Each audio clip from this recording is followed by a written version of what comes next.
La tristeza de la cruz convertida en gozo. De cierto os digo, que vosotros lloraréis y lamentaréis, y el mundo se alegrará. Pero aunque vosotros estéis tristes, vuestra tristeza se convertirá en gozo. La mujer, cuando da a luz, tiene dolor porque ha llegado su hora, pero después que ha dado a luz un niño, ya no se acuerda de la angustia por el gozo de que haya nacido un hombre en el mundo. Juan 16, 20-22. Acabamos de cantar un himno cuya primera estrofa abre una difícil pregunta. Consumado es. ¿Elevaremos cantos fúnebres o himnos de alabanza? ¿Plañiremos viendo a nuestro Salvador morir o proclamaremos su victoria? El caso está sólidamente argumentado en la segunda y tercera estrofas. Si hablamos del Calvario, ¿cómo podrían abundar himnos de triunfo? Si hablamos del Calvario, ¿cómo podrían abundar himnos de triunfo? Si del hombre redimido de condena, ¿cómo podrían brotar notas de llanto? Nuestra es la culpa que traspasó su costado, nuestro el pecado por el que murió, pero la sangre que fluyó ese día lavó nuestro pecado y nuestra culpa. La conclusión a la que llegamos en la última estrofa me parece la correcta.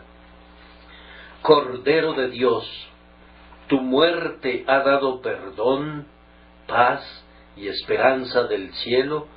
Consumado es. Elevemos himnos de gracias y alabanzas. El pensamiento predominante relacionado con la muerte del Redentor debe ser de alabanza agradecida.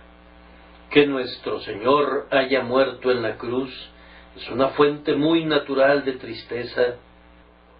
Que nuestro Señor haya muerto en la cruz es una fuente muy natural de tristeza, y muy bien pueden quienes lo traspasaron, y todos nosotros nos contamos entre ellos, mirarle y llorar por su pecado y afligirse por él, como quien se aflige por su primogénito. Antes de saber que hemos sido perdonados, nuestra aflicción tiene que ser sumamente opresiva, pues mientras el pecado no sea quitado, somos culpables de la sangre del Salvador. Mientras nuestras almas sólo estén conscientes de nuestra parte de culpabilidad de la sangre del Redentor, debemos quedarnos espantados ante el espectáculo del maldito madero. Pero el caso cambia cuando discernimos por fe el fruto glorioso de los sufrimientos de nuestro Señor, y sabemos que en la cruz Él nos salvó y triunfó en la obra. El sentimiento de dolor al ver al Salvador crucificado debe ser cultivado en cierta medida, especialmente si procuramos evitar el mero sentimiento y convertimos nuestro dolor en arrepentimiento. Entonces es tristeza que es según Dios, que contrista según Dios, y promueve en nosotros un intenso horror al pecado y una firme resolución de alejarnos de toda comunión con las obras de las tinieblas. Por eso no condenamos a quienes predican frecuentemente acerca de los sufrimientos de nuestro Señor, con miras a provocar emociones de dolor en los corazones de sus oyentes, pues tales emociones tienen una influencia suavizante y santificante si van acompañadas de fe y son dirigidas por una sana sabiduría. Hay, sin embargo, un camino intermedio en todo, y debemos seguirlo, pues nosotros creemos que tal predicación puede ser llevada al extremo. Es sumamente notable e instructivo que los apóstoles, en sus sermones o epístolas, no hablaron de la muerte de nuestro Señor con algún tipo de pesar. Los evangelios mencionan su angustia durante la ocurrencia misma de la crucifixión, pero después de la resurrección, y especialmente después de Pentecostés, no oímos de tal tristeza. Si me limitara a los dichos y a los escritos de los apóstoles, difícilmente encontraría un pasaje en el que me pudiera basar para predicar un sermón sobre la tristeza por la muerte de Jesús. Por el contrario, hay muchas expresiones que tratan sobre la crucifixión en un espíritu de gozo exultante. Recuerden la tan conocida exclamación de Pablo: «Pero lejos esté de mí gloriarme, sino en la cruz de nuestro Señor Jesucristo». Él tenía, sin lugar a dudas, una idea tan vívida de las agonías de nuestro Señor que ninguno de nosotros podría alcanzar jamás, y sin embargo, en lugar de decir, «pero lejos esté de mí cesar de llorar a la vista de mi Señor crucificado», él declara que se gloría en su cruz. La muerte de Cristo era para él un motivo de regocijo e incluso una razón para gloriarse. No guardó atroces ayunos para conmemorar la redención del mundo. Observen muy bien la exaltada nota con la que habla de la muerte de nuestro Señor en la epístola a los Colosenses, anulando el acta de los decretos que había contra nosotros, que nos era contraria, quitándola de en medio y clavándola en la cruz, y despojando a los principados y a las potestades, los exhibió públicamente, triunfando sobre ellos en la cruz. Y cuando leen las epístolas de Juan, donde abunda naturalmente todo el sentimiento y la ternura, no escuchan ningún llanto ni lamento, sino que él habla de la sangre que purifica, que es el propio centro del grandioso sacrificio, de una manera tranquila, quieta y feliz, que está muy lejos del dolor explosivo y del derramamiento de lágrimas. Juan dice: si andamos en luz, como Él está en luz, tenemos comunión unos con otros, y la sangre de Jesucristo, su Hijo, nos limpia de todo pecado. Esta alusión a la sangre de la expiación sugiere más bien gozo y paz que tristeza y agonía. Este es Jesucristo, dice Juan, que vino mediante agua y sangre, no mediante agua solamente, sino mediante agua y sangre, y es, evidentemente para él, un tema de congratulación y deleite, más bien que un motivo de tristeza que viniera por sangre, así como por agua. También Pedro, cuando menciona la muerte de su Dios y Señor, habla de la sangre preciosa de Cristo, pero no con palabras de tristeza, y no describe a nuestro Señor cargando con nuestros pecados en su propio cuerpo sobre el madero, con un lenguaje de lamento. Él dice de quienes sufrieron por el Evangelio: gozaos por cuanto sois participantes de los padecimientos de Cristo. Ahora, si Él encuentra gozo en esos padecimientos nuestros que están en comunión con los padecimientos de Cristo, deduzco que, con mayor razón, encontraba una base para regocijarse en los padecimientos del propio Cristo. Yo no creo que la agonía de 3 horas, la iglesia a oscuras, el altar de luto, los dobles de las campanas y todos los otros falsos ritos fúnebres de la superstición reciban el menor estímulo del espíritu y del lenguaje de los apóstoles. Esas verdaderas farsas en las que la crucifixión es remedada el Viernes Santo son más dignas de las mujeres paganas que lloran por Tamuz o de los sacerdotes de Baal, dando voces e hiriéndose con cuchillos, que de una asamblea cristiana que sabe que el Señor no está aquí, pues ha resucitado. Lamentemos sin duda que Jesús murió, pero de ninguna manera hagamos del luto el pensamiento prominente vinculado a su muerte, si por su medio hemos obtenido el perdón de nuestros pecados. El lenguaje de nuestro texto permite y a la vez prohíbe la tristeza, da permiso de llorar, pero sólo por un tiempo, y luego prohíbe todo llanto posterior, mediante la promesa de convertir la tristeza en gozo. Vosotros lloraréis y lamentaréis, esto es, mientras agonizaba y estaba muerto y enterrado, sus discípulos estarían sumamente angustiados. Pero aunque vosotros estéis tristes, vuestra tristeza se convertirá en gozo. Su dolor llegaría a un término cuando le vieran resucitado de los muertos, y así fue, pues leemos, y los discípulos se regocijaron viendo al Señor.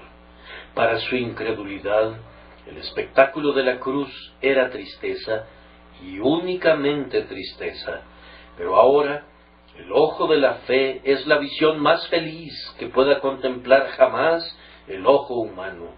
La cruz es como la luz de la mañana que pone fin a la larga y lúgubre oscuridad que cubría a las naciones. Oh heridas de Jesús, ustedes son como estrellas, hendiendo la noche de la desesperación del hombre.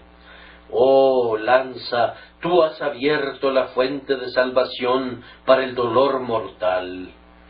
Oh corona de espinas, tú eres una constelación de promesas. Los ojos que estaban rojos de llanto brillan con esperanza ante tu visión, oh Señor sangrante. En cuanto a tu cuerpo torturado, oh Emmanuel, la sangre que se derramó de allí clamó desde la tierra y proclamó paz, perdón y el paraíso para todos los creyentes. Tu cuerpo, oh divino Salvador, aunque fue depositado en la tumba en medio de las lágrimas de tus amigos, no está más en la tumba de José, pues tú has resucitado de los muertos, y encontramos en los himnos de resurrección y de ascensión un abundante solaz para las tristezas de tu muerte. Como una mujer a la que le nace un hijo, olvidamos el dolor por el gozo del glorioso nacimiento que la Iglesia y el mundo pueden ahora contemplar con el máximo deleite cuando miran a Jesús, el primogénito de entre los muertos. Ustedes adivinarán con facilidad que el tema para esta mañana es ¿cuánto debemos afligirnos por la muerte de Jesús y cuánto más se nos permite gozarnos en esa muerte? El primer punto será: la muerte de nuestro Señor fue y todavía es un tema de tristeza. Pero en segundo lugar, esa tristeza es transmutada en gozo. Después de haber meditado en estos dos puntos, vamos a considerar por un poco de tiempo un principio general que subyace a toda tristeza santa, así como esta forma particular de ella. Primero, entonces, la muerte de nuestro Señor fue y es un tema de tristeza. Quiero enfatizar que así fue, porque durante los 3 días que nuestro Salvador estuvo sepultado, había más motivo de tristeza del que puede haber ahora que Él ha resucitado. Primero que nada, para los discípulos, la muerte de Jesús fue la pérdida de su presencia personal. Era un gran deleite para esa pequeña familia tener siempre al Señor en medio de ellos como su Padre y su Maestro, y fue un gran dolor para ellos pensar que ya no oirían más su amante voz, ni atisbarían la sonrisa de su benéfico rostro.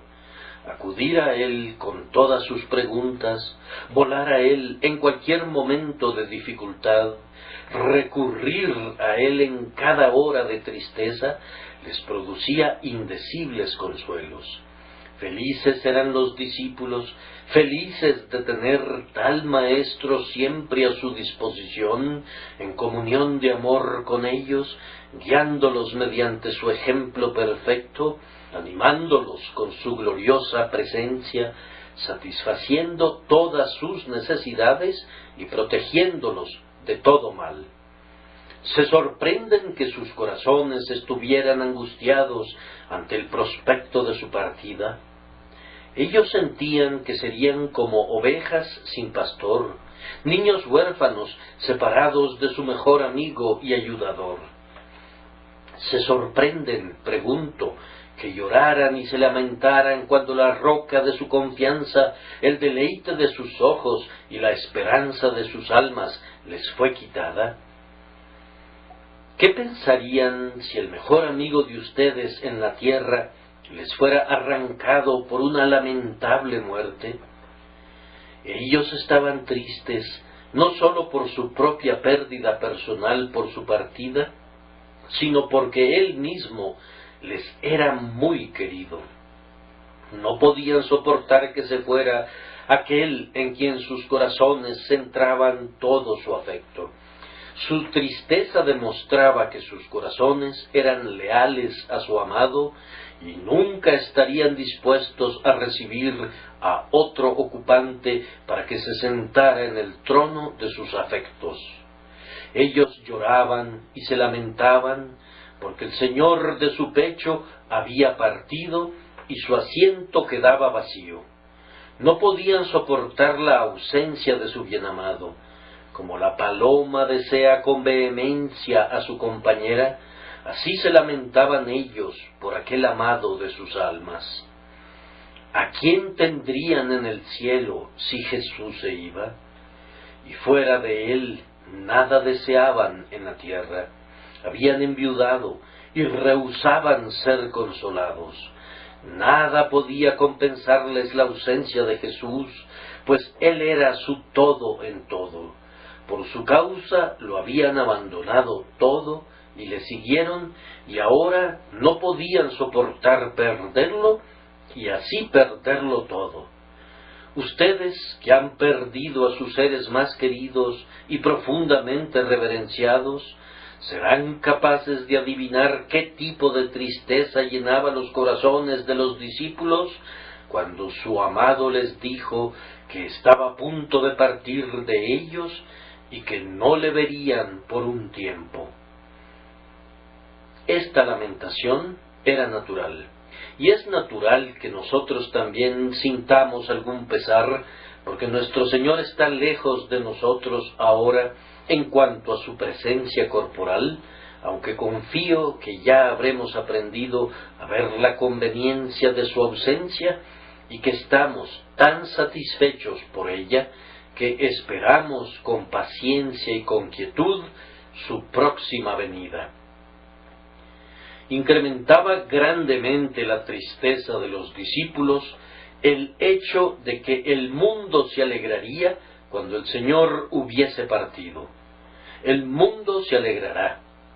Sus enconados enemigos lo llevarían apresuradamente al banquillo de los acusados de Pilato y triunfarían cuando forzaran una renuente sentencia de ese gobernante servidor de lo temporal. Se alegrarían al verle cargando su cruz a lo largo de la vía dolorosa. Estarían alrededor de la cruz y se burlarían con sus crueles miradas y con sus denigrantes expresiones, y cuando muriese dirían: este impostor no podrá hablar más. Hemos triunfado sobre quien menospreció nuestras pretensiones y nos expuso delante del pueblo. Ellos pensaron que habían apagado la luz que había comprobado ser dolorosa para sus ojos entenebrecidos, y por tanto se alegraron, y por causa de su alegría creció el torrente de la tristeza de los discípulos. Hermanos, ustedes saben, cuando experimentan dolor o están sumidos en la tristeza, cuán amarga es la risa burlona de un adversario que se exulta por su abatimiento y experimenta júbilo por sus lágrimas. Esto provocaba dolor por la muerte de su Señor. ¿Por qué habrían de regocijarse por su causa los malvados? ¿Por qué el insolente fariseo y el sacerdote habrían de insultar su cadáver? Esto restregaba sal en las heridas de los abatidos discípulos e inyectaba una doble dosis de hiel y ajenjo en la copa que ya era lo suficientemente amarga. Por tanto, no se sorprendan porque los discípulos lloraron y se lamentaron cuando manos malvadas mataron a su Señor. Magdalena, llorando junto al sepulcro, actuó según la guiaba su naturaleza compasiva, y ella fue un buen ejemplo para todos los demás. Había otro elemento que los impulsaba a estar tristes, y era que su muerte fue durante un tiempo la frustración de todas sus esperanzas. Inicialmente habían esperado anhelantes un reino temporal, el mismo que sus hermanos judíos esperaban. Aun cuando nuestro Señor había moderado sus expectativas y había iluminado sus perspectivas, de tal forma que no buscaban ya tanto una soberanía temporal real, sin embargo, ese pensamiento que Él era el que había de redimir a Israel, todavía permanecía en ellos. Si alguno de ellos hubiese sido lo suficientemente entendido como para creer en un reino espiritual, como tal vez algunos de ellos lo eran en alguna medida, habría parecido que todas sus esperanzas se derrumbaban por la muerte de Jesús. Sin un líder, ¿cómo podrían tener éxito? ¿Cómo podría establecerse un reino cuando el propio rey fue asesinado? El que fue traicionado por manos cobardes, ¿cómo podría reinar?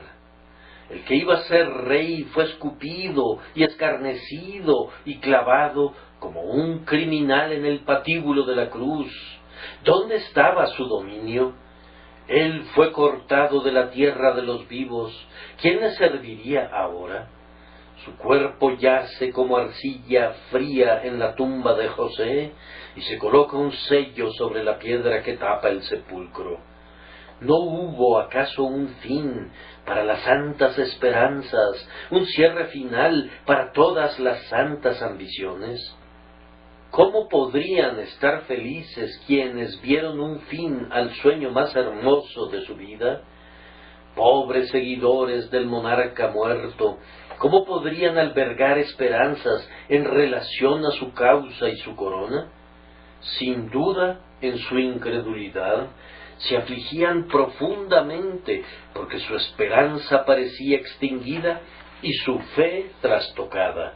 Sabían tan poco del significado del presente y adivinaban tan poco de lo que traería el futuro, que la tristeza llenaba sus corazones y estaban listos a perecer.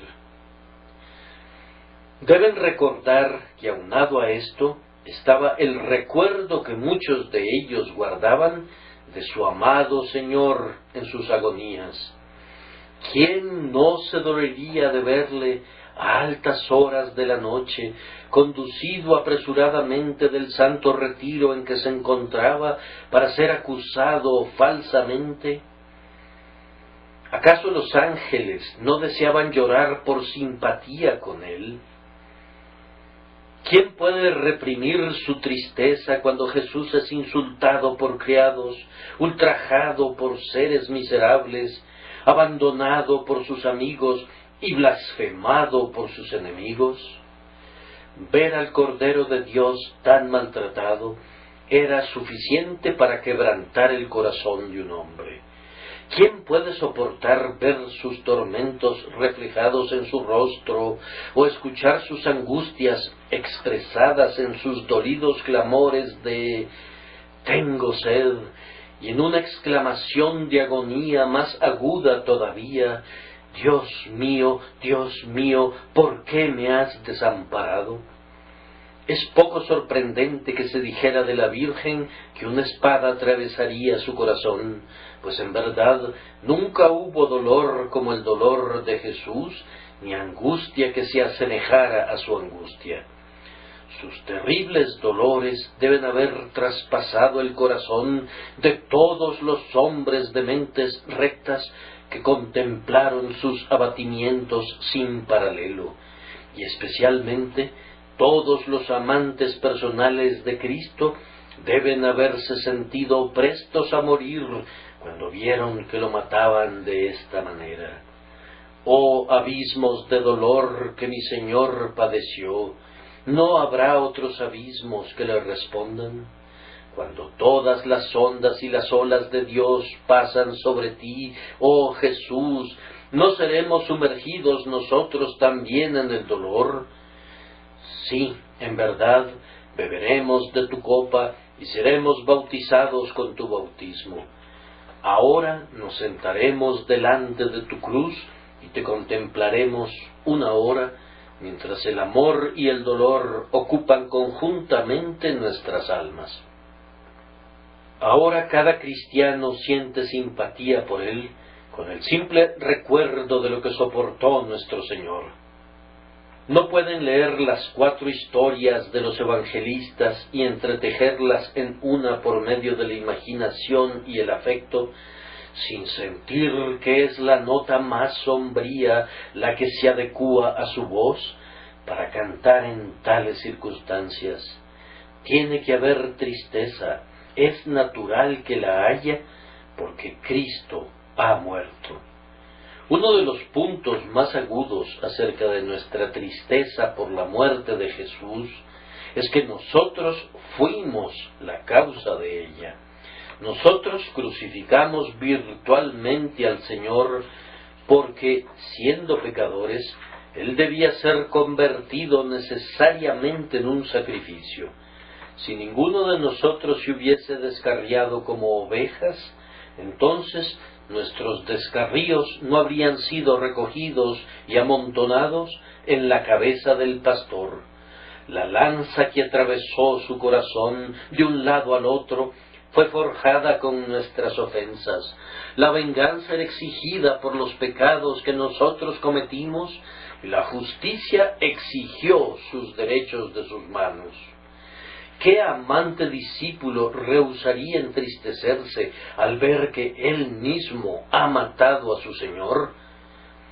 Ahora, juntando todas estas cosas, pienso que veo abundantes razones del por qué los discípulos estaban afligidos y por qué debían expresar su aflicción con llantos y lamentos. Ellos se lamentaban como los que participan en un funeral, pues los llantos y los lamentos abundan en los funerales orientales. Los orientales son mucho más expresivos que nosotros, y por eso en las muertes de sus parientes hacen una mayor demostración de dolor mediante fuertes gritos y derramamiento de lágrimas. Los discípulos son descritos usando las mismas enérgicas expresiones para comunicar su tristeza. Vosotros lloraréis y lamentaréis, un dolor digno del sepultado por quien guardan luto. Vosotros lloraréis y lamentaréis. Hubo una doble vía de salida para una doble tristeza. Los ojos lloraron y las voces lamentaron. La muerte de Cristo fue un verdadero funeral para sus seguidores y causó un aplastante dolor, como si cada uno de ellos hubiese perdido a todos los de su casa. ¿Quién se sorprende de que haya sido así? Tristeza ha llenado vuestro corazón, dice Cristo.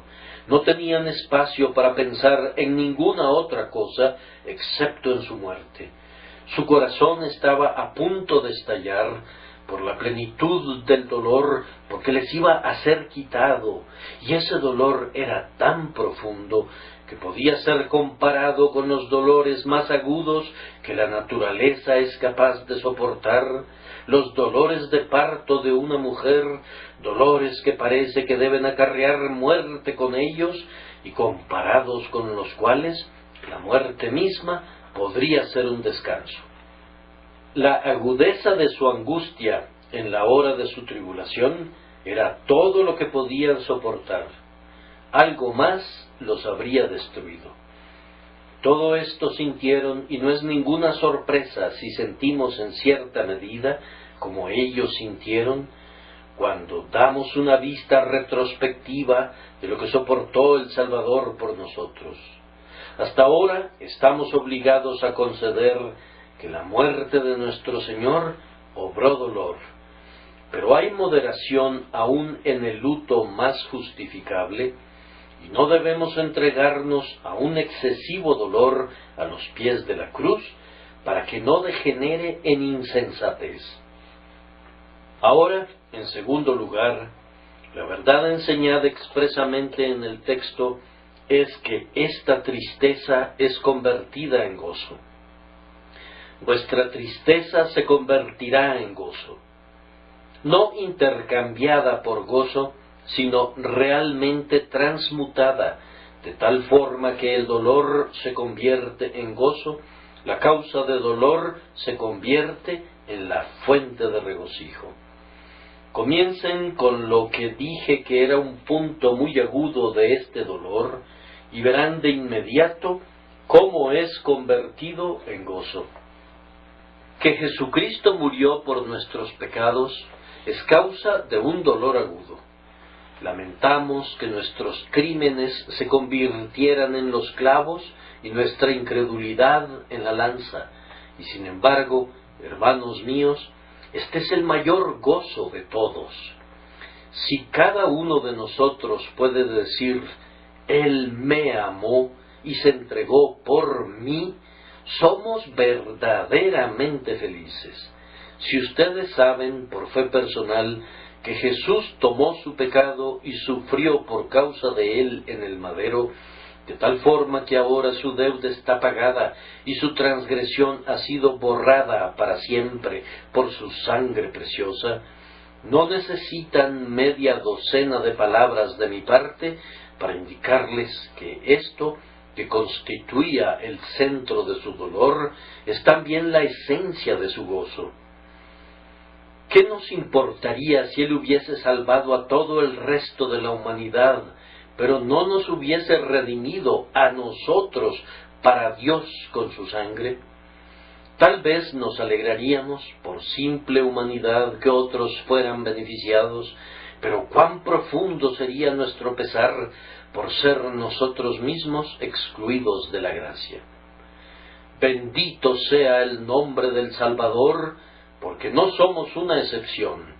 En la misma medida en que nos reconvengamos arrepentidamente por la muerte de Jesús, en esa misma medida podemos exultarnos con fe en el hecho de que su sacrificio ha quitado para siempre nuestros pecados y por tanto, siendo justificados por fe, tenemos paz con Dios por medio de nuestro Señor Jesucristo.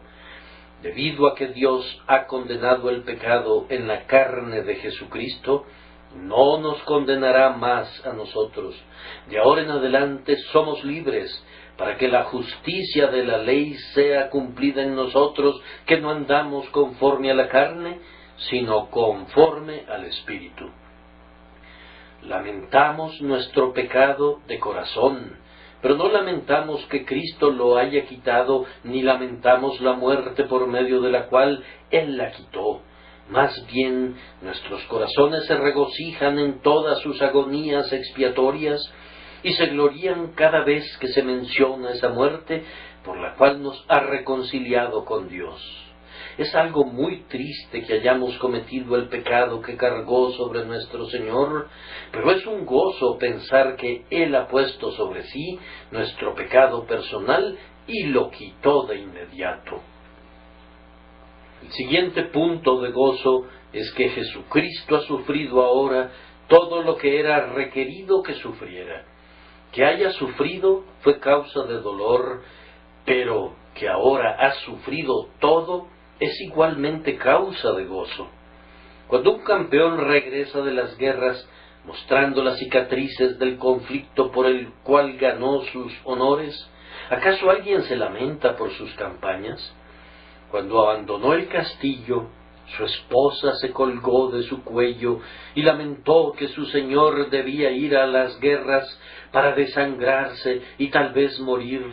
Pero cuando regresa con resonante trompeta y el estandarte levantado en alto, trayendo sus trofeos con él, honrado y exaltado en razón de sus victorias en muchas tierras, ¿acaso sus más íntimos amigos lamentan sus arduas labores y sus sufrimientos? ¿Realizan ayunos correspondientes a los días en los que estuvo cubierto del sudor y del polvo de la batalla? ¿Tañen la campana en el aniversario de su conflicto? ¿Acaso lloran por las cicatrices que muestra todavía? ¿No se glorían en ellas como honorables recuerdos de su valor? Ellos estiman que las marcas que el héroe lleva en su carne son las insignias más nobles de su gloria y las mejores muestras de su proeza. Por tanto, no nos entristezcamos hoy porque las manos de Jesús hayan sido traspasadas. He aquí que ahora son como anillos de oro engastados de jacinto. No lamentemos que sus pies hayan sido clavados al madero, pues sus piernas son ahora como columnas de mármol fundadas sobre basas de oro fino. El rostro más desfigurado que el de los hijos de los hombres es ahora más amable por desfigurado, y él mismo, a pesar de sus agonías, está ahora dotado de tal belleza que incluso la extasiada esposa del cantar únicamente puede describirlo como todo él codiciable. El poderoso amor que le permitió soportar su dolorosa pasión ha impreso en él encantos completamente inconcebibles en su dulzura. No lamentemos entonces, pues la agonía ya terminó y él no se encuentra en una peor condición por haberla soportado. Ahora no hay cruz para él, excepto en el sentido que la cruz le honra y le glorifica. Ya no queda para él una lanza cruel ni una corona de espinas, excepto que de ellas él deriva un rédito de honor y títulos siempre renovados que le exaltan cada vez más alto y más alto en el amor de sus santos. Gloria sea dada a Dios, pues Cristo no dejó de sufrir ni un solo dolor de todos sus dolores sustitutivos. Él ha pagado hasta el último centavo de nuestro terrible precio de rescate. Los dolores expiatorios han sido todos soportados, la copa de ira fue bebida hasta quedar seca, y debido a esto, nosotros, conjuntamente con todas las huestes de arriba, nos regocijaremos por siempre y para siempre. Nos alegramos no sólo porque ya ha pasado la hora de dar a luz, sino también porque nuestro Señor ha sobrevivido sus dolores. Él murió una muerte real y ahora vive una vida real. Él permaneció en la tumba y no fue una ficción que el aliento le abandonó, tampoco es una ficción que nuestro Redentor vive. El Señor ciertamente ha resucitado. Él ha sobrevivido la lucha mortal y la agonía y vive incólume. Ha salido del horno y ni siquiera huele a humo.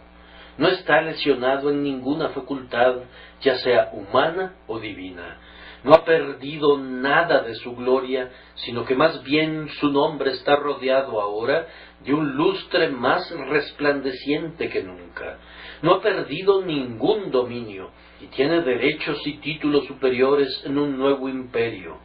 Por sus pérdidas resultó ganador y por el abatimiento ha sido exaltado.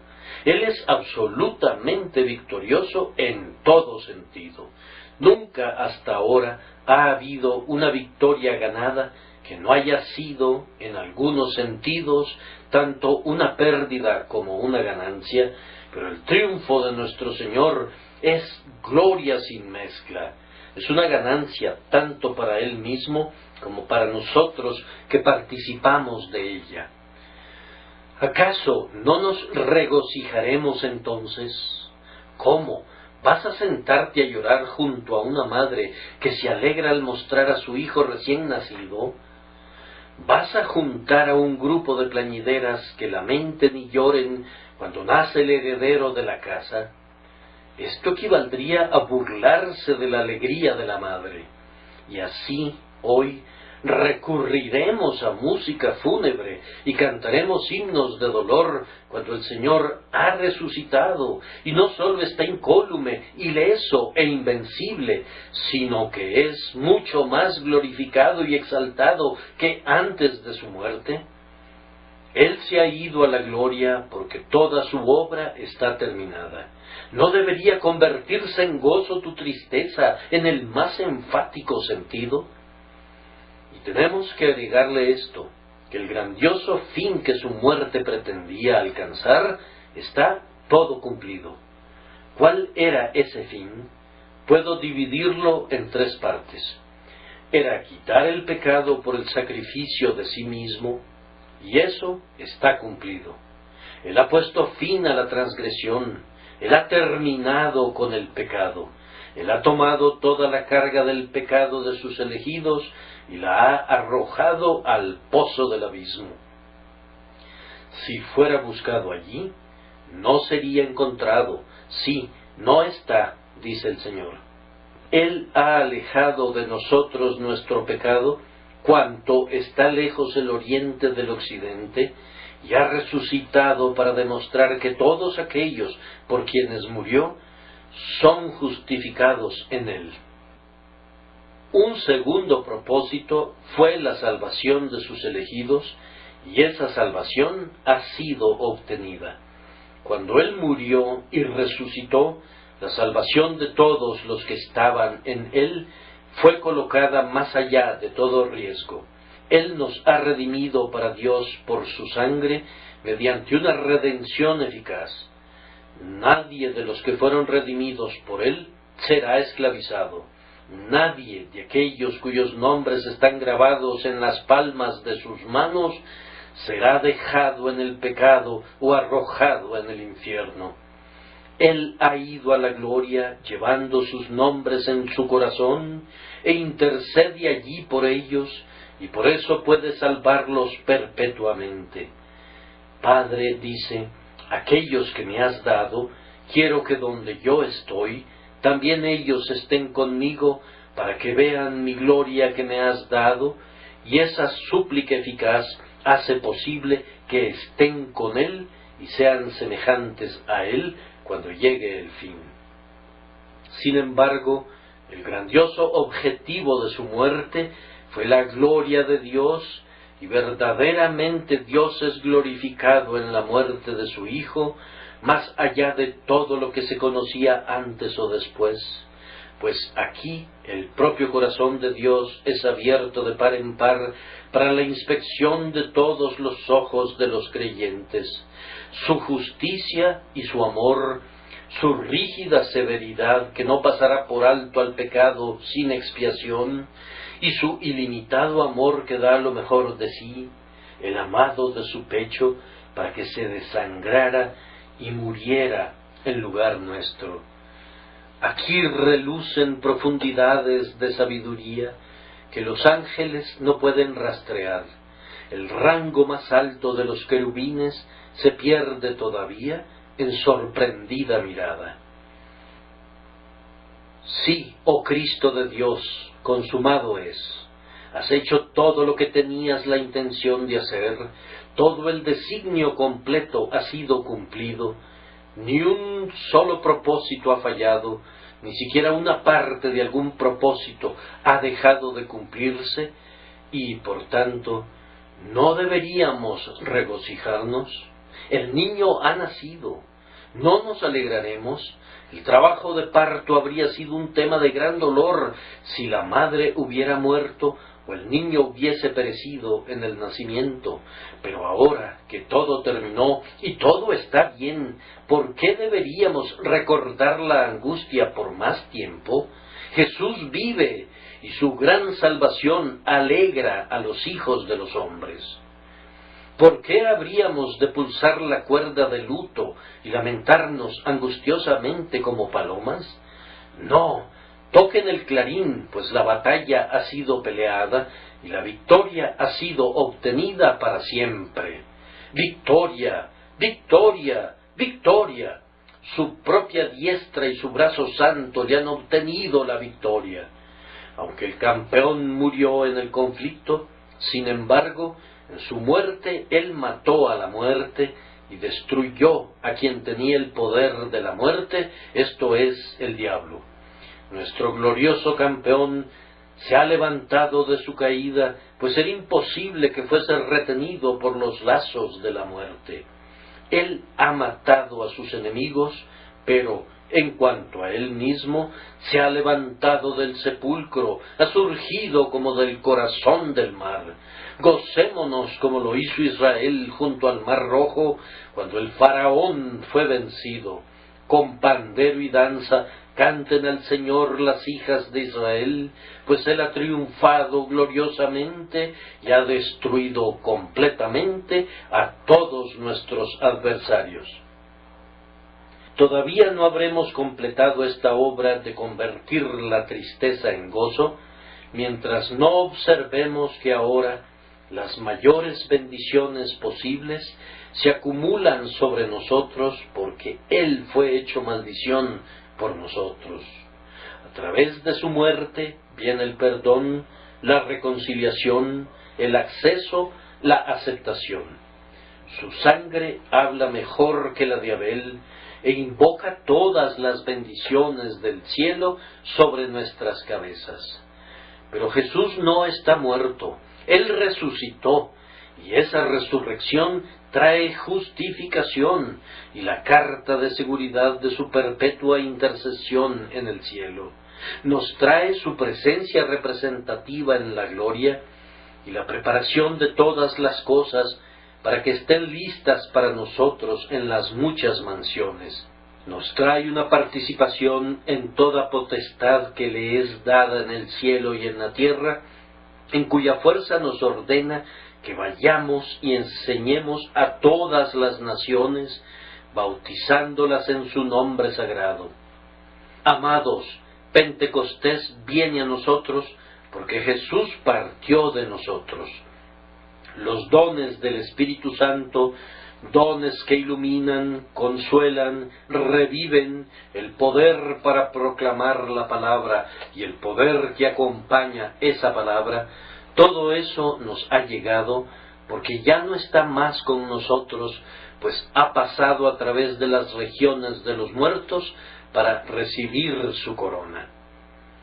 Y ahora, hoy, tenemos de nuevo este gran gozo, que debido a que Él murió, hay un reino establecido en el mundo, un reino que no puede ser conmovido, un reino cuyo poder subyace en la debilidad, y sin embargo es irresistible, un reino cuya gloria radica en el sufrimiento, y sin embargo no puede ser aplastado, un reino de amor, un reino de abnegación, un reino de amabilidad, verdad, pureza, santidad y felicidad.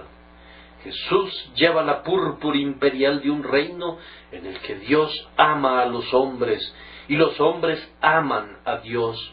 Habiendo demostrado ser el príncipe del amor que se inmola, Él es justamente exaltado al trono en medio de las aclamaciones de todos sus santos. Su reino, informe como parece a los ojos carnales, como una piedra excavada de un monte sin el uso de las manos, hará pedazos, sin embargo, a todos los reinos de este mundo en el tiempo señalado, y abarcará toda la tierra. Su reino crecerá y se extenderá a partir de un puñado de grano en las cumbres de los montes, y su fruto hará ruido como el Líbano. Un reino que incluirá todos los rangos y condiciones de hombres, hombres de todos los colores, de todas las tierras y naciones, circundando a todos de la misma manera que el océano rodea las muchas tierras. El reino incólume del pastor sufriente, inaugurado por su muerte, establecido por su resurrección, extendido por la venida del Espíritu Santo en Pentecostés y afirmado por el pacto eterno, se aproxima aceleradamente. Cada hora alada lo acerca más a su manifestación perfecta. Sí, el reino viene, el reino cuyo fundamento fue puesto en la sangre de su Rey en el Calvario. Felices aquellos que están colaborando en su establecimiento, pues cuando el Señor sea revelado, ellos también serán manifestados con él. El señalado entre 10,000 y los 10,000 con él estarán lado a lado en el día de la victoria, de la misma manera que estuvieron lado a lado en la hora de la refriega. Entonces, en verdad, nuestra tristeza se convertirá en gozo. Allí debemos concluir el tema, haciendo únicamente la observación de este hecho, que ese gozo es verdaderamente gozo del corazón.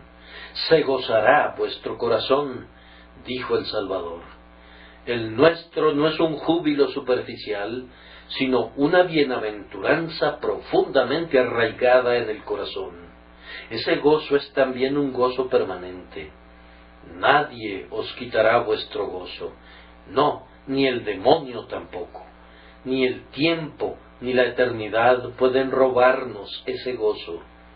Al pie de la cruz brota una centelleante y espumosa fuente de gozo que no podrá secarse nunca, sino que debe fluir para siempre. En verano y en invierno fluirá, y nadie podrá impedir que nos acerquemos a las aguas vivas, sino que beberemos a plenitud por siempre y para siempre. Y ahora, mi último punto será el principio general involucrado en este caso particular. El principio general es este, que en conexión con Cristo deben esperar tener tristeza. Vosotros lloraréis y lamentaréis, y el mundo se alegrará. Pero independientemente de cualquier tristeza que sientan en conexión con Jesús, hay esta consolación. Los dolores son todos dolores de parto, todos son los preliminares necesarios de un gozo siempre creciente y abundante. Hermanos, como ustedes han llegado a conocer a Cristo, han sentido un dolor más agudo por cuenta del pecado. Dejen que permanezca, pues está obrando santidad en ustedes, y la santidad es felicidad. Últimamente han sentido una sensibilidad más viva a causa de los pecados de los que los rodean. No deseen ser privados de ella. Será el medio para que los amen más, para que oren más por ellos y para que busquen más su bien, y estarán mejor calificados para prestarles un servicio real y conducirlos a su Señor. Tal vez han tenido que soportar un poco de persecución, duras palabras y un trato frío. No se impacienten, pues todo esto es necesario para llevarlos a tener comunión con los sufrimientos de Cristo, para que puedan conocerlo más y puedan asemejarse más a Él. Algunas veces ven la causa de Cristo como si estuviese muerta y se entristecen por ello, se entristecen hasta el límite. El enemigo triunfa, la falsa doctrina progresa, Jesús parece ser crucificado de nuevo, o permanece escondido en el sepulcro, olvidado, como un muerto al que no se recuerda. Está bien que sientan así, pero en ese mismo sentimiento Debe existir la plena persuasión de que la verdad de Cristo no puede ser enterrada por largo tiempo, sino que espera para levantarse otra vez con poder. El Evangelio nunca permaneció en el sepulcro más de sus 3 días correspondientes. Nunca rugió un león en su contra sin que se volviese y destrozase al enemigo para que luego se encontrase en su cuerpo un panal de miel. Siempre que la verdad parece ser repelida, no hace sino hacerse para atrás para dar un salto más asombroso hacia adelante. Como cuando la marea se retira muy lejos, esperamos que regrese en la plenitud de su fuerza, lo mismo sucede con la Iglesia. Si vemos que la marea se retrae poco, sabemos que no se levantará mucho, pero cuando vemos el arroyo extinguiéndose con prontitud, dejando el lecho del río casi seco, esperamos verlo rodar con violencia cuando suba la marea hasta desbordar sus riberas. Siempre esperen el triunfo del cristianismo cuando otros les digan que está derrotado. Esperen encontrarlo en el propio lugar donde está cubierto de infamia y de vergüenza, pues allí ganará sus más gloriosos laureles. Las victorias superlativas de la verdad siguen a sus peores derrotas. Tengan fe en Dios. Me dicen que la tienen, entonces dice su Señor: ¿creéis en Dios? Creed también en mí. Crean en Cristo, confíen en Él, descansen en Él, contiendan por Él, trabajen para Él, sufran por Él, pues Él vencerá. Incluso ahora se sienta como Rey sobre el monte de Sión, y pronto los paganos se convertirán en su herencia, y los confines de la tierra serán su posesión. Su tristeza se convertirá en gozo en todos estos casos. Siempre que su tristeza sea el resultado de pertenecer a Cristo, deben congratularse por ello, pues así como la primavera engendra el verano, así la tristeza vinculada con Cristo nos produce gozo en el Señor. Pronto vendrá su última tristeza. A menos que el Señor venga súbitamente, ustedes morirán. Pero estén contentos de morir. Esperen la muerte sin la menor alarma. La muerte es la puerta del gozo sin fin. ¿Y tendremos temor de entrar allí? No. Si Jesús está con ustedes, enfrenten la muerte gozosamente, pues morir es romper las ataduras de esta muerte que nos rodea por todas partes y entrar en la verdadera vida de libertad y bienaventuranza. Incluso en el fin, la tristeza equivaldrá para ustedes a los dolores del alumbramiento de su gozo. Lleven ese pensamiento con ustedes y siempre estén alegres. Con una observación termino. No voy a reflexionar sobre ella, sino que la dejaré para que se quede en la memoria de quienes tengan que ver con ella. La presento a las mentes de todos aquellos que no son creyentes en Cristo. ¿Se fijaron que el Señor dice: vosotros lloraréis y lamentaréis, y el mundo se alegrará? Pero aunque vosotros estéis tristes, vuestra tristeza se convertirá en gozo. Ahora, ¿qué está implicado allí para completar la frase? Pues bien, que la alegría del mundo se convertirá en tristeza. Así será. No hay ningún placer que goce el impío cuando se entrega al pecado, que no se cuaje en dolor y se convierta en tristeza para siempre. Pueden estar seguros de que el vino de la transgresión se tornará amargo hasta convertirse en el vinagre del atenazante remordimiento que disolverá el alma del rebelde. Las chispas que ahora te deleitan prenderán las llamas de tu eterna condenación. Cada pecado, aunque parezca dulce cuando es como un higo verde, se convierte en la amargura misma cuando llega a su madurez. ¡Ay de ustedes que se ríen ahora, pues llorarán y se lamentarán. ¡Ay de ustedes que ahora se regocijan en el pecado! Pues crujirán sus dientes y llorarán y gemirán por causa de ese mismo Cristo que ahora rechazan. Todas las cosas serán trastornadas. Bienaventurados los que lloran ahora, porque ellos recibirán consolación. Pero ay de ustedes que están hartos hoy, pues tendrán hambre. El sol pronto se pondrá para ustedes que se gozan en el pecado. Una tristeza como una densa nube está descendiendo ahora para cubrirles eternamente con sus hórridas tinieblas. De esa nube saltarán fogonazos de eterna justicia y repicarán los truenos de la justa condenación. Sobre los malos hará llover calamidades, fuego, azufre y viento abrasador será la porción del cáliz de ellos. Que el Señor les libre de tal condenación, llevándolos ahora a someterse a Jesús y a creer en su nombre. Que nos conceda esta oración por medio de Jesús. Amén.